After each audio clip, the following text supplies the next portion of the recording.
እና ከሕያው እግዚአብሔር የሚኮበልል የሚሸሽና ቀጥሎ ደግሞ ምንድነው የሚለው የማያምን እሱ የማያምን ነው ላይ በደንብ ስለተናገርኩኝ እሱን ባለፈው ተናግሬ ያለው ቁጥር 13ንም ከመካከላችሁ ማንም ሰው ግን በእናንተ መካከል በኃጢአት ተታሎ ልቡ እንዳይኮበልል እንዳይደነድን እርስ በርሳችሁ ተናነጹ የሚሉና ኃጢአት በጣም አታላይ ነገር ነው። በጣም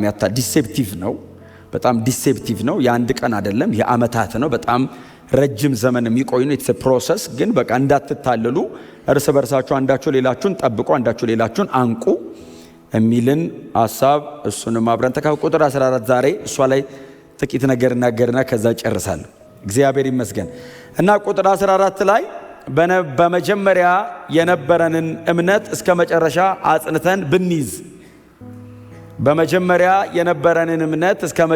አጽንተን ብንይዝ ስለዚህ የተነሱበት አለ፣ የመጀመሪያ እምነት አለ። it's a first confidence የተነሱበት አለ፣ የመጀመሪያ እምነት አለ። በክርስትና ላይ ሲጀምሩ የጀመሩበት እምነት አለ። አሁን መሃል ላይ ነው ያሉት። ከዛ ደግሞ ከዚህ በኋላ መጨረሻ ደግሞ ያለው አለ፣ ወደፊት የሚቀጥል ማለት ነው። እና በመጀመሪያ የተነሳንበትን በመጀመሪያ የያዝነውን የጀመርንበትን በጣም ጥቂት የምትመስለዋን እንደ ዘር በውስጣችን የተቀመጠችዋን ያችን እስከ መጨረሻ ድረስ አጽንተን ብንይዝ ያለፈ ነው፣ ያሁን ነው፣ የወደፊት ነው አይደል? ይሄ ክፍል አሁን የተነሳችሁበት አለ፣ የመጀመሪያ የተባለ አለ። ገና በጌታ ስትጀምሩ የነበራችሁበት በጣም ፈርቨንት የሆነ በጣም የሚቀጣጠል በጣም እድል የማይሰጥ በተገኘው አጋጣሚ በሙሉ የሚጸልይ በተገኘው አጋጣሚ በሙሉ ቃል የሚያጠና በተገኘው አጋጣሚ በሙሉ ለጌታ ብሎ የሚኖር ምንም ነገር ለጌታ ብሎ ሲተው ፌቨር እንዳደረገ ማይቆጥር በመጀመሪያ የነበረ የተነሳንበት እምነት እሱን እስከ መጨረሻ ድረስ አጽንተን ብንይዝ ሳትበርዱ ሳትቀዘቅዙ በተነሳችሁበት ሙቀት በተነሳችሁበት ግለት እስከ መጨረሻ ድረስ ጸንተን ብንቀጥል ክብር ለእግዚአብሔር ይሁን። እስከ መጨረሻ ብንይዝ ብቻ ሳይሆን አጽንተን ብንይዝ በጣም ትልቁ ፈተና በክርስትና ሕይወት ላይ ብቻ ሳይሆን በየትኛውም በምንጀምረው ነገር ላይ ያለ ትልቅ ፈተና ጸንቶ መቀጠል ነው። መንፈሳዊነትም ደግሞ ጸንቶ መቆየት ነው።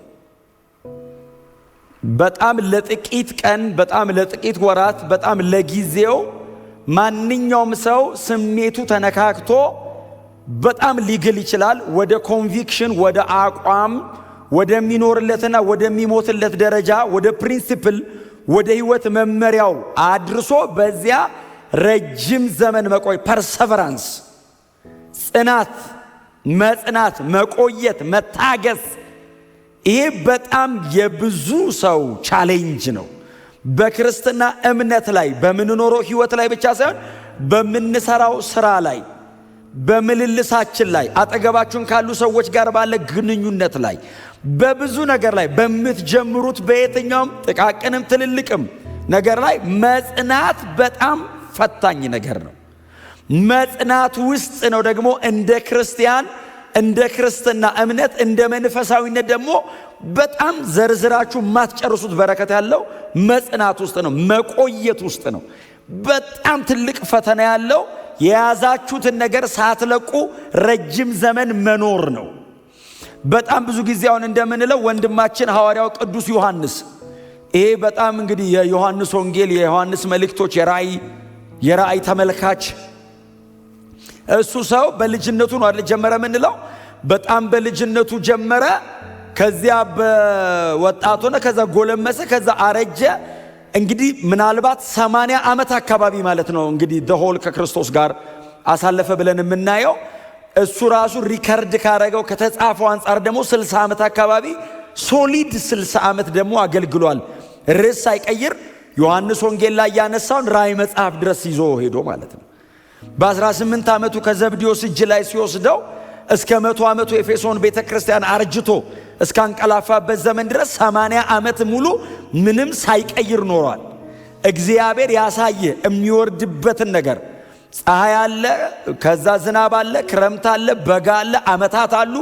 አጠገብ በዚህ እምነት ምክንያት የሚገደል አለ፣ የሚከበር አለ፣ የሚሞገስ አለ፣ የሚተፋበት። ይሄ ሁሉ ነገር እያለ ምንም ርዕስ ሳትቀይር ዳይቨርት ሳታረግ ፎከስ ሳትሰብር አጽንተ እስከ መጨረሻ መቀጠል ሪዋርዱ መሬት ላይሆን ይችላል። አፍተር ኦል አም ሶሪ መሬት ላይሆን ይችላል ሽልማቱ እንደ መንፈሳዊ ሰው ሰማይ ሊሆን ይችላል። ለምሳሌ ከነዚህ ሰዎች አንጻር ሰማይ ነው ሽልማት። ጳውሎስ መሬት ላይ ምን አገኘ? ምንም። ጳውሎስ በምንድነው በጽናት አይደል? በጽናት ሲሞት አይደል ሰውየው ያቆመው። የዳነ ቀን የጀመረውን እኮ የሞተ ቀን ነው። በቃ ሰውየው ግድል አረጉት፣ በቃ ጸጣል። እስከዛስ ቤተ መንግስትም እስር ቤትም የክብር ቦታ አምላክ ነህ ተብሏል። በድንጋይ ወግረው ሞቷል ብለው ጥለውት ሄደዋል። ይሄ ሁሉ ጽናቱን የሚፈታተን ነገር ነበር። በዚህ ሁሉ መካከል አጽንተው እስከ መጨረሻ የጀመርንበትን የመጀመሪያ እምነታችንን እስከ መጨረሻ አጽንተን ብንይዝ ጌታ እስኪመጣ ማለት ብቻ አይደለም። ጌታ ቢቆይስ እስከንሞት ማለት ነው። የዛሬ 15 ቀን የዛሬ 3 ሳምንት ነው ተናግሬያለሁ። ጌታን ጠበቁት አልመጣ አለኝ። ጠበቁት አልመጣ አለኝ። ከዛስ እጠብቀዋለሁ። ወዴት ትሄዳል? ጌታን ጠበቁት መረረኝ። የት ትሄዳለህ? እስክትሞት መጠበቅ ትገላገላለህ። ሄደህ ና ብለው አልመጣ ካለ መሄድ ነው። አሜን ማለት ነው። ያውላችሁ እሺ ይመጣል። ለካ እንዳለ ወጣት ነው። ትልልቅ ሰው ቢሆን ኖሮ በደንብ ነው አሜን የሚለኝ። ጠበቁ ታገልኩ፣ ፋይት አረኩ። እንደ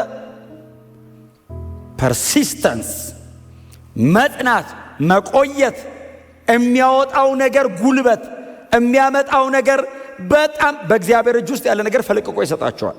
ጽናት ይሄ ክፍሉ የሚናገረው በተቀበልነው ህይወት ውስጥ ምንም ነገር ሳንቀይር እስከ መጨረሻ ድረስ ጸንቶ መጨረስ ነው። ግን ስለ ጽናት ጌታ ኢየሱስ ክርስቶስ ከጸሎት አንጻር ያነሳት አንዲት ሴት አለች። በጣም ነው የምጠቀማት። በጣም በእውነት ስለሚነካኝ ኢሉስትሬሽን ነው አይደል? ምሳሌ ነው ያስገባት። ሴትዮዋ ምሳሌ ናት። የሉቃስ 18ቷ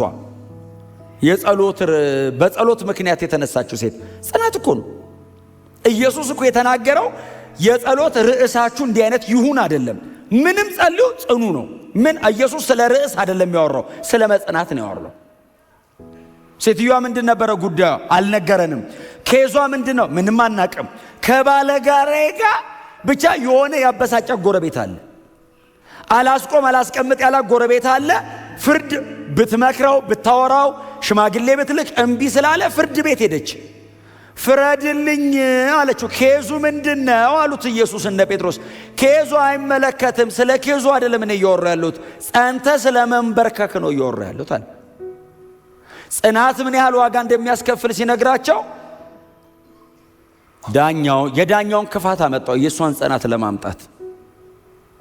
ሴትዮዋ በጣም ጽኑ ናት። ይገርማቸዋል። የሄደች ቀን ተፈረደላት ቢባል ከጽናት ጋር አይሄድም። ዳኛው አመፀኛ ነው ይልና እግዚአብሔርን የማይፈራና ሰውን የማያፍር። ደግሞ በጣም የሚገርማችሁ ምንም እግዚአብሔርን ባልፈራና ሰውን ባላፍር አለ። ራሱን ያውቃል። አትሊስት እኔ እግዚአብሔርን አልፈራም ሰውን አላፍርም አለ። ምንም እግዚአብሔርን ባልፈራ ሰውን ባላፍር አለ። እቺ ሴት ግን አለ እሺ ዘወትር እየመጣች ስለምትነዘንዘኝ አለና ስለ ንዝንዟ ስል አሁን ጉዳዩን አይቶ አገላብጦት አይደለም፣ ጽናቷ ከአፉ አይደለም ከአጥንቱ ነው ፍርድ ያወጣው። she was importunate, shameless persistence ነበራት። ሼምለስ ናት። ለምን መሰል? አመፀኛ ነው። እግዚአብሔርን አይፈራ ሰውን አይፈር። ሊሰድብ ይችላል። ሰው ማለት ሊያዋርዳት እኮ ይችላል። ሄድ ምናምን ቢያዋርዳትስ ተጠግታ ቀስ ብላ ፍረድልኝ። ጧት ከቤት ሲወጣ ፍረድልኝ። ኮርት ላይ ከኋላ ሆና ፍረድልኝ። ይሉንታ ቢስ የሆነ ጽናት ጎናቸው ለጽናት ይሉንታ እንዳይኖር በሉት። ሰው ምን ይለኛል እንዳትሉ ጽናት ላይ በቃ ከጌታ ጋር ነው ጽናት። ክብር ለኢየሱስ ይሁን። የመጀመሪያ የተነሳንበትን የመጀመሪያ የተቀበልነውን የመጀመሪያ የተካፈልነውን ይህንን እምነት እስከ መጨረሻ ድረስ አጽንተን ብንጠብቅ ብንይዝ፣ ምንድነው እስከ መጨረሻ ድረስ አጽንተን ብንይዝ ምንድነው በረከቱ? ምንድነው ትርፉ? ምንድነው የሚላቸው? እስከ መጨረሻ አጽንተን ብንይዝ ከክርስቶስ ጋር ተካፋዮች እንሆናለን። ፓርቴከርስ፣ ፓርትነርስ፣ ከክርስቶስ ጋር ተካፋዮች እንሆናለን። ክብር ለእግዚአብሔር ይሁን። እስከ መጨረሻ አጽንተን ብንይዝ ምንድነው ትርፋችን? ምክንያቱም ዋጋ የምንከፍለው ነገር ብዙ ነው። አሁን የጀመርኩበትን እምነት እስከ መጨረሻ አጽንቼ ሲይዘው እምጠላው፣ እምተወው፣ እማራግፈው የሚጠቅመኝ የነበረ ግን አይ ብዬ ትቼ የሚሄደው ብዙ ነገር አለ። ሉዝ የማረገው ነገር አለ። ምንድነው ትርፉ? ለዚህ እምነት ብዬ እማልሆነው ብዙ ነገር አለ። መሆን እየፈለኩኝ በሆን ጥሩ ነበር እያልኩኝ እማልሆነው እምተወው ነገር አለ። አጽንቼ ሲይዝ ይሄንን ሲይዝ ብዙ ነገር ያመልጠኛል። ብዙ ነገር መያዝ አልችልም። ምንድነው ትርፌ? ከክርስቶስ ጋር ተካፋይ መሆን፣ የክርስቶስ ኢየሱስ ተካፋይ መሆን። ተካፋይ መሆን የሚለው ባይዘ የክርስቶስ ኢየሱስ በሚሆነው ነገር ሁሉ ላይ ትኖራለህ ማለት ነው ትርጉሙ፣ ትክክለኛ ቃሉ። ክብር ለኢየሱስ ይሁን። አንድ የግሪክ ቃል ሁለት ቃል ነው አፍተሮል፣ ኮይኖኒያና ሜቶክ የሚል እዚህ ላይ የሚጠቀም ሜቶኮይ የሚል የግሪክ ቃል። ፓርቴከርስ፣ ፓርትነርስ። ፓርትነር ማለት እኮ አብሮ ያለ ነው። ዝም ብሎ አጠገብ ቆሞ የሚያጅባ አይደለም። ፓርትነር ሼር አለው። እንደዛ ትሆናላችሁ አለ። እስከ መጨረሻ አጽንቼ ቢይዝ ምንድነው ትርፌ? ከክርስቶስ ጋር ተካፋይ ትሆናለህ። የክርስቶስ የሆነ ያንተ ይሆናል። የኔ የሆነው እሰጥሃለሁ ያንተም ነው ትባላለህ። ፓርቴከር ነህ። በሙሉ ኮንፊደንስ በሰማይ የክርስቶስ የሆነ ያንተ ነው ትባላለህ። እግዚአብሔር አብ ለልጁ የሚሰጠውን በሙሉ የሱም ነው እሱም ይግባበት ትባላለህ። ሼር አለ። በእምነት እስከ መጨረሻ ጸንቶ የቆመ በክርስትና እስከ መጨረሻ ድረስ የቆመ ምንድነው ትርፉ? ከክርስቶስ ጋር ተካፋይ ይሆናል። አንዳንድ የመጽሐፍ ቅዱስ ክፍሎች ሄደን እናንብብ። ሁለተኛ ጴጥሮስ ምዕራፍ 1 ላይ ሁለተኛ ጴጥሮስ ምዕራፍ 1 ከቁጥር 1 እስከ 5 ድረስ አውጡት እስቲ። ሁለተኛ ጴጥሮስ ምዕራፍ 1 እንደዚህ ይላል። እስከ ቁጥር 4 ድረስ እንደዚህ ይላል። የኢየሱስ ክርስቶስ አገልጋይና ሐዋርያ ስምዖን ጴጥሮስ በአምላካችንና ባዳኛችን በኢየሱስ ክርስቶስ ጽድቅ በኩል እንደተቀበልነው አይነት ክቡር እምነት ለተቀበሉት እግዚአብሔርና ጌታችን ኢየሱስን በማወቅ ጸጋና ሰላም ይብዛላችሁ። ከዛ ቁጥር 3 እና 4 እንደዚህ ይላል። በገዛ ክብሩና በበጎነቱ የጠራንን እርሱን በማወቅ ለሕይወትና ለእውነተኛ መንፈሳዊነት የሚያስፈልገንን ሁሉ የመለኮቱ ኃይል ሰጥቶናል። ከክፉ ምኞት የተነሳ በዓለም ካለው ምግባረ ብልሹ ሕይወት አምልጣችሁ ከመለኮታዊ ባህሪ ተካፋይ እንድትሆኑ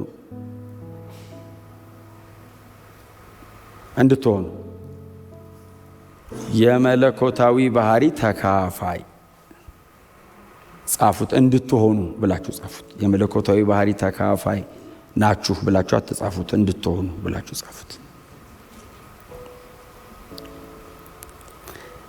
የመለኮታዊ ባህሪ ተካፋይ ነህ እንባላለን ብዙ ጊዜ። እንድትሆኑ እኔ ለክፍሉ ታማይሉኝ ብዬ ነው አይደል? እንደሱ አይደል የሚለው? እንድትሆኑ ትክክለኛው ቃል ቴዎስ አሎስ ማለት ጋድ ካይንድ ኦፍ ላይፍ እንደማለት ነው። እንድትሆኑ የመለኮታዊ ባህሪ ተካፋዮች እንድትሆኑ። መቼ? ወደፊት። በእነዚህ ባህሪያት አማካኝነት እጅግ ውድና ክቡር የሆነውን አይደለም የሚለው? የሚቀጥለው ቁጥር 4 ልጨርሰዋ። ከመለኮት ባህሪ ተካፋይ እንድትሆኑ በእነዚህ ነገሮች አማካኝነት እጅግ ታላቅና ክቡር የሆነውን ተስፋ ሰጠን። መቼ ነው ማለት ነው? ተስፋ ነው። የዚህ ተካፋይ እንድትሆኑ። አዎ በእነዚህ ነገሮች አማካይነት እጅግ ክቡርና ታላቅ የሆነ ተስፋ ሰጠን። በምን አማካይነት? አሁን መጽናት አለው። ከጸና ተካፋይ ትሆናለህ ነው። በምንድን ነው የምንጸናው? ከቁጥር 5 ጀምሮ ባሉት ላይ በሙሉ ትጋት በእምነት ላይ በጎነት ለመጨመር ጣሩ፣ በበጎነት ዕውቀት፣ በዕውቀት ላይ ራስን መግዛት፣ በሱ ላይ መጽናት፣ በዛ ላይ እውነተኛ መንፈሳዊነት፣ በዛ ላይ ወንድማዊ መተሳሰብ፣ በሱ ላይ ፍቅርን ጨምሩ። እነዚህ ባህሪያት ናቸው። እነዚህ ባህሪያትን ሰጥቶናል። በእነዚህ ባህሪያት ውስጥ ጸንተን ስንኖር ይሄንን የመሰለ እጅግ ክቡርና ታላቅ ተስፋ ተሰጥቶናል። ምን አይነት ተስፋ? ከመለኮታዊ ባህሪ ተካፋይ የመሆን ተስፋ። ይሄ ምን ማለት ነው? ስናድግ መለኮት እንሆናለን ማለት ነው? መቼም አንሆንም። እግዚአብሔር ይመስገን። በቃ መቼም ሰው መለኮት አይሆንም። መለኮት ሰው ሆኖ ያውቃል። ከላይ ወደ ታች ተወርዶ ያውቃል። ከታች ወደ ላይ የለም። እዛም ስንሄድ ሰውነን ግን ፉሊ እግዚአብሔር በሰማይ ለሰው ልጆች በክርስቶስ ኢየሱስ ያዘጋጀውን ነገር ግን እንካፈለዋለን። እግዚአብሔር በሰማይ የሚኖረው እጅግ ክቡር ሕይወት አለ። እጅግ በሰው ቃል ሊብራራ የማይችል ታላቅ ሕይወት አለ። የእሱ ተካፋይ ግን እንሆናለን። የመለኮታዊ ባህሪ ተካፋይ። ከመለኮታዊ ባህሪ ተካፋዮች እንድትሆኑ ወደፊት ነው። ታዲያ ተስፋ ሰጥቷል። ክቡርና ታላቅ የሆነ ተስፋ ማን የሰጠን? እግዚአብሔር ነው የሰጠው። እስከዛ ድረስስ በእነዚህ ባህሪያት ውስጥ ጸንተን እንቀጥላለን። መንገድ ላይ እንደክማለን፣ እንበረታለን፣ እንወድቃለን፣ እንነሳለን። ኃይል ያጥረናል፣ ኃይል ይሰጠናል። አቅም ሲያደርግ ጸጋ ይጨምራል፣ ይደግፈናል። እያገዘን እስከ መጨረሻ ድረስ እንጸናለን። ክብር ለእግዚአብሔር ይሁን። ግን ተስፋ አለን። በዘላለም መንግስት እግዚአብሔር ለክርስቶስ ኢየሱስ የሰጠውን በሙሉ በክርስቶስ ኢየሱስ ደም ለዋጃቸው ሰዎች በሙሉ ይሰጣል። ክብር ለእግዚአብሔር ይሁን። እና ይሄ ክፍል ጴጥሮስ ጴጥሮስ አይገርማችሁ? በእውነ ሰላምታው ራሱ ከላይ እኮ ሰላምታው ራሱ አይገርም? አሁን ቁጥር 1 ላይ አሁን እዛ አምስቱ ከተሞች ላይ ያሉ አንደኛ ጴጥሮስ የተጻፈላቸው ሰዎች ናቸው። ጳንጦስ፣ ገላትያ፣ ቀጰዶቅያ፣ እስያና ቢታንያ። እነዚህ 5 ከተሞች ላይ ያሉ ሰዎች ናቸው። ሰላም ሲላቸው ጴጥሮስ ማለት እኮ በእውነት ነው የምላችሁ ጥላውና ጨርቁ የሚፈውስ ሰውዬ እኮ ነው። ትዝ ይላችኋል የሐዋርያት ሥራ ላይ ጴጥሮስ ሲያልፍ በወሰካና ወሰካ የሚል ቃል አንብቤያለሁ። ወሰካና ሌላው ምንድነው? በአልጋ በመና እየተሸከሙ ጴጥሮስ እንዲህ ሲያልፍ ሰውየውን መንካት በጣም ሲቃይ ስለሚሆን አንዳንዴ ደሞ ዘሎ መንካትም አስቸጋሪ ስለሚሆን ጥላው በሚያርፍበት በኩል ሲያልፍ እንዲነካቸው ብለው ያስቀምጡ። ሰውየውን ይዩት እንግዲህ ርቀቱን። እንዴት አይነት እግዚአብሔር ጸጋ እኮ የተሸከመ ሰው ነው። ቀጥሎስ የበጉ ሐዋርያ እኮ ነው። የክርስቶስ የበጉ ሐዋርያ። የመጀመሪያቱ ቤተክርስቲያን የተተከለች እኮ በሱ ስብከት ነው። ይሄንን የሚያክል ግዙፍ ሰው ስለ ራሱ ሲጽፍ እኔ ኢየሱስ ክርስቶስ ባሪያና ሐዋርያ አይደለም የሚለው፣ ሐዋርያና ባሪያ አይደለም የሚለው፣ ባሪያ የሚለው ከፊት ነው። ባርነት ማንነቱ ነው፣ ሐዋርያነት የሥራ ድርሻው ነው። እና ባሪያና ሐዋርያ ይልና እኛ ከተቀበልነው ክቡር እምነት ጋር የሚተካከል እምነት ለተቀበላችሁ ለእናንተ ይላል። ለነማን ይሄን የሚለው? እዛ ጳንጦስ፣ ቀጰዶቅያ ምናምን ጌታን ተቀብለው ገና አዳዲስ ክርስቲያኖች ምንም የማያውቁ ቅዱሳን ቸርች ውስጥ ገብቶ ቁጭ ብለው ሐዋርያው ቅዱስ ጴጥሮስ ደብዳቤ ጽፈርት የሐዋርያ ፖፑ ያ ግዙፉ ሰውዬ የኢየሩሳሌም ጉባኤ መሪ እሱ ደብዳቤ እስቲ ምንድን ነው የሚለው ብለው ሲጠብቁ ሊሰሙ እኔና አንተ የተቀበልነው ክቡር እምነት እኩል ነው አለ። እኔና አንተ እኩል ነን አለ በእግዚአብሔር መንግስት። እስቲ አሜን በሏ። ስለሰራኑ ስለ ወንጌሉ ስራ ሽልማት ይኖረዋል። ከዛ ውጭ ግን ምንድንበት እምነት ግን እኩል ነው አለ። እኔ ከተቀበልኩት ክቡር እምነት ጋር የሚተካከል እምነት አይሶቶሞስ ማለት ኢኳል ሆነር ማለት ነው። ኢኳል ሆነር እግዚአብሔር ሳይን እኩል ክብር ነው በፊቱ ያለን። አሜን ነው። በቃ ይሄ ሰውዬ ነው የሚጽፈው። እንግዲህ እዛ ላሉ ሰዎች የመለኮታዊ ባህሪ ተካፋዮች እንድትሆኑ እግዚአብሔር በእነዚህ አማካይነት እጅግ ክቡርና ታላቅ የሆነውን ተስፋ ስለሰጠ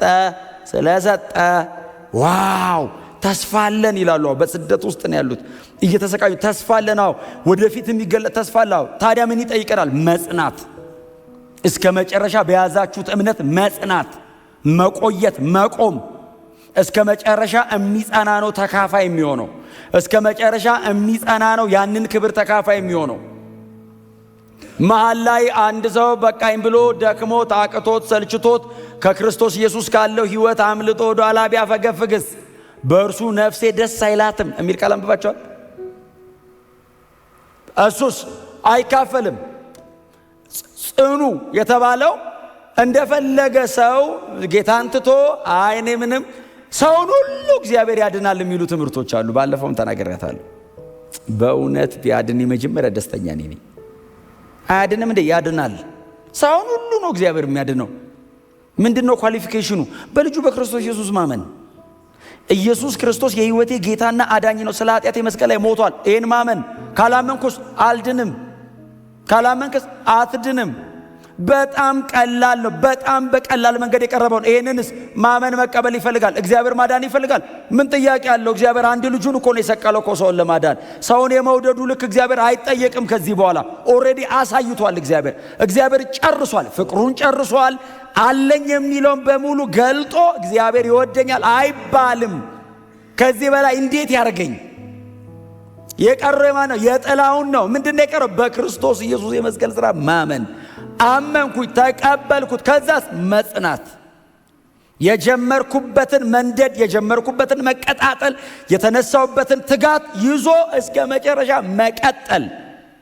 ለሚበላ ለሚጠጣ ምድራዊ ለሆነ ነገር ሰው ከሌሊት እስከ ማታ ይለፋል፣ ይጠራል፣ ይደክማል፣ ያልበዋል፣ ጉልበቱ ያልቃል። ለዘላለም ውስጥ የበለጠ እስቲ አሜን በሉ። ሕይወት ብትሰጡት ወርዝ የሚያደርገው ክርስትና ብቻ። ብጸና ያዋጣኛል። ለምን? የክርስቶስ ኢየሱስ ተካፋይ ነው መሆኑ። ይህንን ገንዘብ አይሰጥም፣ እውቀት አይሰጥም፣ ጉልበት አይሰጥም። ማንም በክርስቶስ ኢየሱስ ባለ እምነት እስከ መጨረሻ መጽናት። እቺ የመጀመሪያ ፈርስት ኮንፊደንስን ስትነሱ የነበረው እሳት አለስተዋል። በጌታ ስትሆኑ ስትጀምሩ የነበረው እሳት ሼክ አርጉ ራሳችሁ። እውነቴን በጣም ማይነር ግን ቤዚክ ቼክ አርጉ ራሳችሁ። አንዳንዴ በጣም እናጠፋውና እሳቱን የበሰልን ይመስለናል ደክመን። ያኔ ትዝ ይላችኋል መጸለይ ከዛስ መጽሐፍ ቅዱስ ከፍቶ አንድ ሰሞን በጣም እንከራከር ነበርና አትከራከር ይላል መጽሐፍ ቅዱስ አለኝ አንዱ። ታውኩ መጨቃጨቅ ታውኩ። መከራከር የመሰለኝ ጮክ ብሎ መጮህ ነው ማውራት። ስለዚህ ቀስ ብዬ ማውራት ጀመርኩ። ማስረዳት ተሳልኩት። ለምን ቁጭ ብለህ መጽሐፍ ቅዱስ ነው የምትከፍተው? ምን አነበብክ? ከዛ ወንጌል ስርጭት ትወጣል። መንገድ ላይ የምታየው ሰው በሙሉ ሲኦል የሚገባ ነው የሚመስልህ። በሙሉ ሲኦል የሚገባ ነው የሚመስልህ እና ያገኘውን በሙሉ ይዘህ ነው የምታወራው። ወንድሜ ጌታ ኢየሱስ ክርስቶስ በጠፊ ሲልህ አንዳንድ ሰው ናና ስበክ ስትሉት ውስጤ ፍርሃት አለ ጸልይልኝ ይላል። በጸሎት አይወጣ። ሲስቱ በእውነት ከሰንሰለቴ በቀር ብሏል ጳውሎስ። ማንም አይምታችሁ፣ ግን ሲስቱ የት እንዲሄድ ይጠፋብሃል። ለሱ ሰውዬ ተሰብክለታል። ጳውሎስ ለገራፊዎች አይደል የሚሰብከው? ሲቆርጡት በደማው በኩል ይጽፋል መሬት ላይ። ሲቆርጡት በደማው በኩል ይጽፋል። ወንጌል እኮ ከባድ ነገር ደግሞ ምን ያህል እንደተነካችሁ የምታውቁት የተነካችሁ ቀን ነው። ይሄ የነካኳችሁ ቀን ነው ውስጣችሁ ምን ያህል ሰርጾ እንዳለ የምታውቁት። በአገር ሰላም አታውቁትም። ባይዘወይ ምቾት ያደክማል። ቻሌንጅ ግን ያወጣዋል አይደል? እነዚህ ሰዎች የተነኩበት እኮ ነው የነካን። እርግጠኛ ሆኑ ይሄ ክርስትና ነው የኛ ቸርች አይደል እንደ ያለሁት መጽሐፉ ላይ ያለው ክርስትና ነው። እኔን የነካኝ ይሄ ኢየሱስ ነው። ልባችሁ ውስጥ ያለ የፈለገ አይነት ውጣ ውረድ ውስጥ ለፉ፣ ይሄ ጌታ እናንተ ውስጥ አለ። የጀመራችሁበትን ግለት ይዛችሁት ቀጥሉ። ብዙ ማወቃችሁ እሳት እንዳያጠፋ ውስጣችሁ። ስለ ብዙ ነገር መረጃ ሰብስበ መነካትን ካስጣለ፣ መንደድን ካስጣለ፣ የነበረን መነቃቃት ካስጣለ፣ ወንጌል መስበክ ካስጣለ፣ ጸሎት ካስጣለ፣ ከቅዱስ ቃሉ ጋር ያለው ንብረት ካስጣለ ባታቅ ነው የሚሻለ። እውነቴን ነው።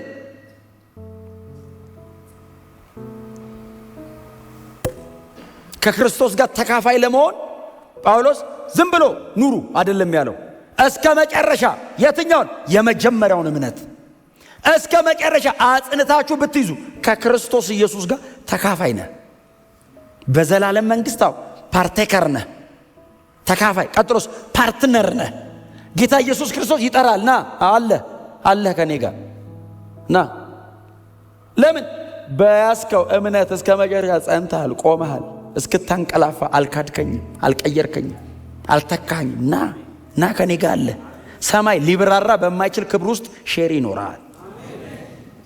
ዝም ብሎ ኢሉዥን ምናብ አይደለም ክርስትና። አለን፣ ሰማይ ድርሻ አለን፣ ርስት አለ። የምንገባበት ሀገር ውስጥ የምንካፈለው ርስት አለ። እስቲ አሜን በሏ። እንደ ኢየሱስ አጠገብ ነው የምንቀመጠው። ዙሪያው እኛንን ያለ ነው። ከዛ እንዲህ ሲሰድ ይነካናል። እጅን ስትልክ አጠገብ ያለው ጳውሎስን አይደለም የምነካው፣ ኢየሱስን ነው የምነካው። ጳውሎስ ሰማይ ምን ያደርግልሃል? ደመና ድረስ ጎን ለጎን እየተያየ መሄድ ነው። ሰማይ ኢየሱስ አለ። አሁን ኢየሱስ እያለ መቼስ ጳውሎስ እያትልም ሄዶ የመጣ ካለ ያስረዳን። ግን እኔ እስከሚገባኝ ድረስ ኢየሱስ ያለበት ከተማ ነው የምንገባው እና እዛ ውስጥ ተካፋይ ነህ። ጂሰስ ምድር የሚያስደስት ጨርቅ ቀይሮ ነው ክርስትና የሚያስደስት? ቆንጆ ቤት አኑሮ ነው ክርስትና የሚያስደስት? መሬት ላይ ማንም የሚኖረውን ኖረ ነው የምትደሰተው? አይደለም። ሰማይ ርስት አለን። አገራችን በሰማይ ነው። የሚመለስ ጌታ እንጠብቃለን። ኢየሱስ ክብራችን ነው። ፊት ለፊት እናገኘዋለን። ይሄ ነው። በሰማይ ተካፋይ ነን። መሬት ላይ መንገድ ላይ የምተኛ ልትሆን ትችላለህ። ማንም ዞር ብሎ ላያይ ይችላል። ሰማይ በጌታ ሆነ ጸንተ ካንቀላፋ እግዚአብሔር ሰማይ ስታተስ አይመርጥም። ጸንቶ ነው የጨረሰው ይላል። ጌታ ኢየሱስ ይጠራል። ና ይልሃል። ተካፋይ ነህ፣ ግባ ይልሃል። ቦታ እዚህ ጋር ነው። ምንድነው ኳሊፊኬሽኑ? መጽናት። ጽኑ፣ በፍጹም እንዳትለቁ። እስቲ አሜን በሉ። አንገዳጋጅ ነገር በጣም ብዙ ነው። በእውነት ክርስትና ላይ በጣም ቻሌንጅ የሚያደርግ ነገር አያሌ ነው። የማይቆጠር ነው። ክርስትና ላይ በጣም ቻሌንጅ የሚያደርግ ነገር አለ። ሪል ነው። ምን ጥያቄ ያለው? ክርስትና ሪል ነው። እኛ ነው ይኸው እዚህ እኛ ሪል አይደለ? እንዲህ መሬት ላይ ከኛ በላይ ነው እሱ። እኔ መኖሬን ካልተጠራጠርኩ ኢየሱስ መኖሩ እንዴት ተጠራጠራለሁ? አንተ መኖርን እርግጠኛ ከሆንክ አንተ ካለ ጎናቸው ልሶ አለ ወይ በሉት፣ ንኩት። አለ አይደል? እርግጠኛ ናችሁ? እሱ ካለ ታዲያ እሱን ያስገኘው እንዴት አይኖርም? እሱን እንዲመጣ ያደረገው እንዴት አይኖርም? አንድ የመጽሐፍ ቅዱስ ክፍል ላስነብባችሁ። ሮሜ ላይ እንሂድ እስቲ። ሮሜ 8:17 ልጆች ከሆንን ወራሾች ደግሞ ነን፣ የክብሩ ተካፋዮች እንሆን ዘንድ በእርግጥ የመከራው ተካፋዮች ብንሆን የእግዚአብሔር ወራሾች ከክርስቶስ ጋር አብረን። የእግዚአብሔር ወራሾች ብሎ ከክርስቶስ ጋር አብረን የክብር ተካፋይ ናችሁ። ጮክ ብሎና የክብሩ ተካፋይ ነኝ በሉ እስቲ።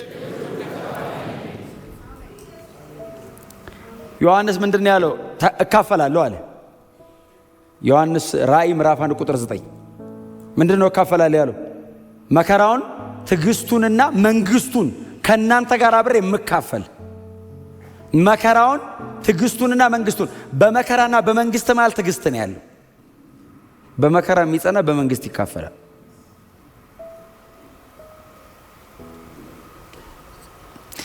መከራ ባይኖር ጥሩ አይደል? አለ። ባይኖርም ጥሩ አይደለም። አፍተሮል አሁን መከራ ባይኖር ላይፍ ቦሪንግ ነው።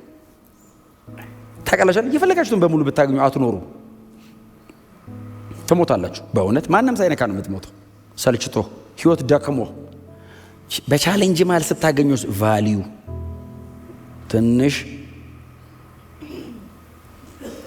ሁሉንም ነገር አሁን እጃቸው ላይ ቶሎ ቶሎ የሚያገኙ አይታችኋል። በጣም አሁን ሰው ሊያያቸው የሚጓጓቸው በጣም ትልልቅ የተባሉ ሴሌብሪቲ ምናምን የምትሏቸው ሱሳይድ ያደርጋሉ ብዙ ጊዜ። ለምን? ቦሪንግ ነው። የፈለገውን በሙሉ ያገኛል፣ ይሰለቸዋል፣ ይደክመዋል፣ ህይወት ትርጉም ያጣበታል።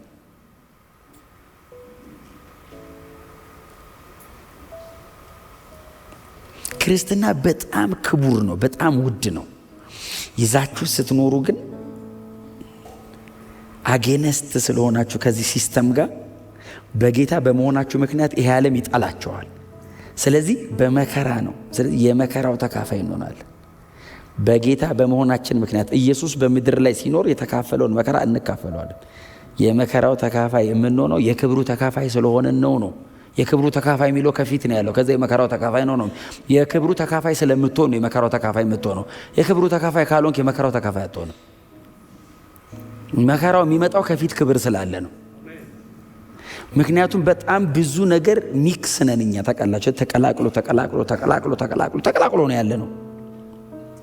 ስለዚህ እግዚአብሔር የፒዩሪፊኬሽን ስራ ይሰራል።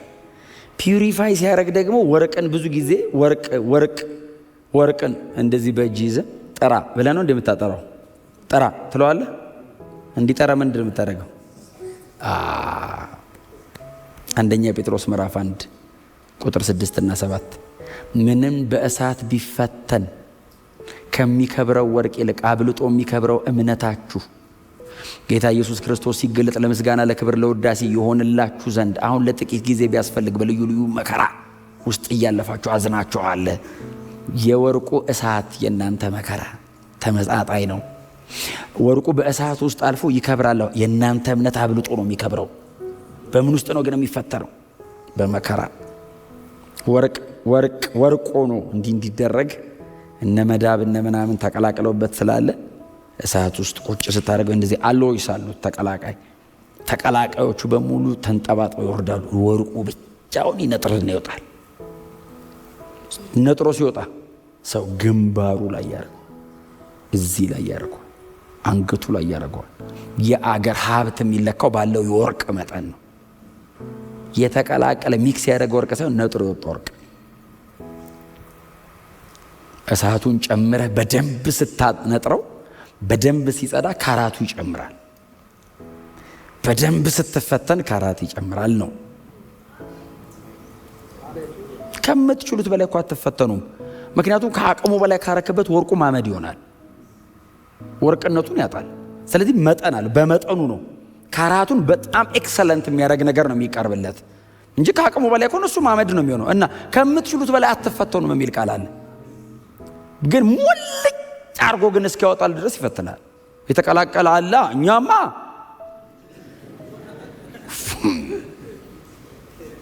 ገና ነው።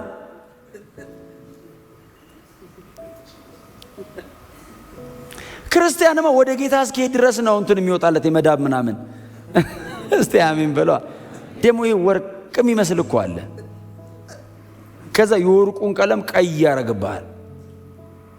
ከዛ መዳብ ወርቅ መስሎ ወርቁ መዳብ መስሎ ይሄ ነገር ግን ወርቅ ነው ትላል። ከዛ እግዚአብሔር እንፈትሽው ይላል። ምን እናርገው ጌታው ለያየው ስትለው አይና ለያየው መሳቱ ውስጥ ከተት በሚል እሳት ይመጣል። ጠብ ሲያረግ አብሮ የኖረ ነገር ነው የሚነቀለው ተለይ ላይ አብሮ ከህፃንነት ጀምሮ ያደገ ግን ጥል ሲያረገው ስትል ዋጋ እየጨመረ ነው ይላል። አይዞ ኢየሱስ ክርስቶስ ሲገለጠው ለምስጋና ለክብር ለውዳሴ ይሆንልሃል። ታገስ። መቼ ነው ሽልማቱ? ኢየሱስ የሚገለጥ ቀን። ለምን ይሆናል? ባይዘዌ ለእግዚአብሔር ምስጋና ምናምን ምክንያት ይሆናል ማለት አይደለም ትርጉሙ። እግዚአብሔር በዚህ ምክንያት ሪዋርድ ያደርጋል ማለት ነው ትርጉሙ። እሱ ሲገለጥ ለምስጋና ለክብር ለውዳሴ ይሆንላቸዋል ነው የሚለው። እግዚአብሔር አንተን አይቶ በጎ ታማኝ ይልሃል። አሜን ነው። ግን የዛ ተካፋይ ለመሆን እዚህ ጋር መጽናት ግዴታ ነው። ኢት መስት ሌላ የለውም መንገድ። በጣም ብዙ የመጽሐፍ ቅዱስ ክፍሎች እናንተ አንብቡ ልስጣችሁና ቤት ስገቡ እንድታነቡ። ለምሳሌ አንያ ቆሮንቶስ ላይ እዛው ምዕራፍ 1 ቁጥር 30 ላይ፣ ቆላስያስ 1:12 ላይ ተካፋዮች ነን። ይሄ በጣም ደምቆ የተጻፈ እግዚአብሔር ቃል እውነት ነው። ኢትስ ኤ ትሩዝ። እግዚአብሔር ኦልሬዲ ተካፋዮች ናችሁ ብሎናል። ግን የሚካፈለው ምን አይነት ነው? እስከ መጨረሻ ድረስ የሚጸና። ካልጸናስ በቃ ወደ ቀኝ የተጻፈውን ወደ ግራ ማንበብ ነው። ካልጸናስ ለጸናው ነው የተጻፈው። ባይዘው ካልጸናስ ይሁዳ አሁን ይሁዳ ነው እልም ብሎ ሲሄድ በገዛ ፈቃዱ ትቷት በሄደው የሚል ቃል አንብባችኋል? ሐዋርያት ሥራ ምዕራፍ 1 ላይ እግዚአብሔር ገንጥሎ አወጣው ነው የሚለው። በገዛ ፈቃዱ ትቷት ሄደ፣ እምቢ አለ እና ከኛ መካከል እንዳንዳችን ለመሆን ታድሎ ነበር አለ እና እምቢ ብሎ እግዚአብሔር ትቶት አይደለም፣ ሰውየው ትቶ ሄዶ ነው። ጥላውን እግዚአብሔር አይታውም ሰውን፣ እኛንን ምንቶ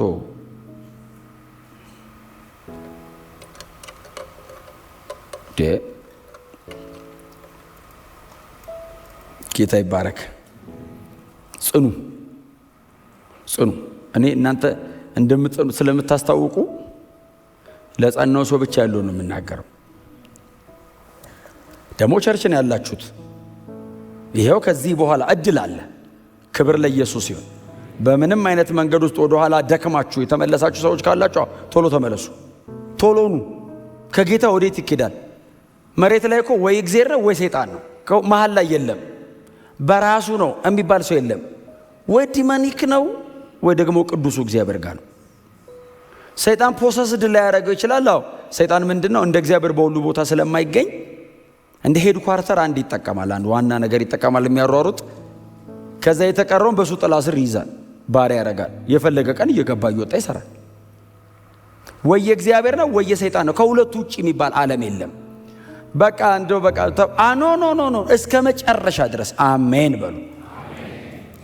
ጌታን ጠብቄው ይላል አንዳንድ ሰው። የ30 ዓመት ወጣት ስንት ዓመት ነው የጠበቅከው? አብርሃም 25 ጠብቋል። እንግዲህ አንተ የ5 ዓመት ልጅ